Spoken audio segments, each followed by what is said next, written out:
Hello everyone.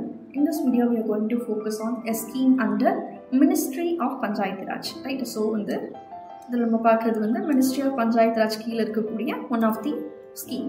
Panchayat Empowerment and Accountability Incentive Scheme. Right? So Panchayat Empowerment நம்ம வந்து பஞ்சாயத்தை empower பண்ணுறோம் and making them accountable. Right? So Accountability Incentive Scheme. Let's discuss about the scheme now.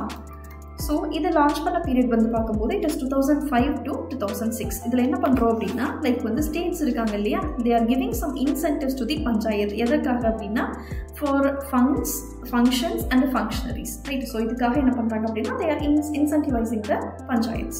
And next thing is that so இவங்க கையில நம்ம என்ன பண்றோம் அப்படின்னா we are giving the resources and making them motivated in order to use the local resources. For example, இவங்க என்ன பண்றோம் அப்படின்னா அங்க இருக்கக்கூடிய ஒவ்வொரு பஞ்சாயத்துக்கு ஸ்பெசிஃபிக்காக இருக்கக்கூடிய இஷ்யூஸை இந்த பஞ்சாயத்தை என்ன பண்ணிப்பாங்க அப்படின்னா they will be focusing on that, right?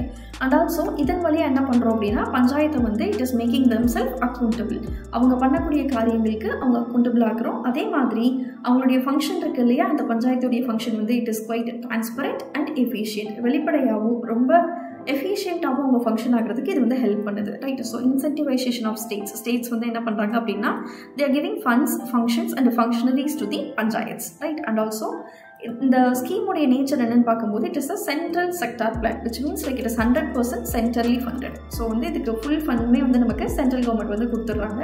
And also இதில் என்ன பண்ணுறாங்க அப்படின்னா லைக் இந்த ஸ்டேட் கவர்மெண்ட் இருக்காங்க இல்லையா, இவங்க வந்து they are ranked on some index called devolution index னு ஒன்று இருக்குது. அதில் என்ன பண்ணுறாங்க அப்படின்னா they are ranking the state government and union territories. இந்த panchayat empowerment and accountability incentive scheme இருக்கு இல்லையா, இதற்கு கீழே ஸ்டேட் கவர்மெண்ட்டும் யுனைடெட் டெரிட்டரிஸையும் வந்து இந்த இண்டெக்ஸ்க்கு கீழே வந்து நம்ம என்ன பண்ணுறோம் அப்படின்னா நம்ம வந்து ரேங்க் பண்ணுறோம். எதன் பேசிஸில் அப்படின்னு பார்க்கும்போது அந்த basis of 3 Fs, that is fund, functions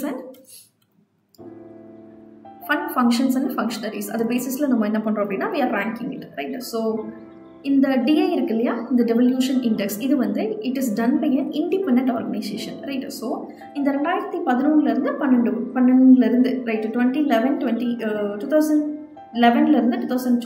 இந்த இயர்லேருந்து நம்ம என்ன பண்ணுறோம் அப்படின்னா பெஸ்ட் பர்ஃபார்மிங் பஞ்சாயத்ஸ் இருக்காங்க இல்லையா, அவங்களுக்கு வந்து இன்சென்டிவ்ஸ் வந்து நம்ம கொடுக்குறோம். So it is encouraging the states, right? Encouraging the states to empower the panchayats. அவங்க பஞ்சாயத்தை வந்து இன்னும் கொஞ்சம் எம்பவர் பண்ணணுங்கிறதுல வந்து இன்னும் மோராக வந்து அவங்க கீனாக இருப்பாங்க, right? So this is with respect to panchayat empowerment and accountability incentive scheme, right? Thank you.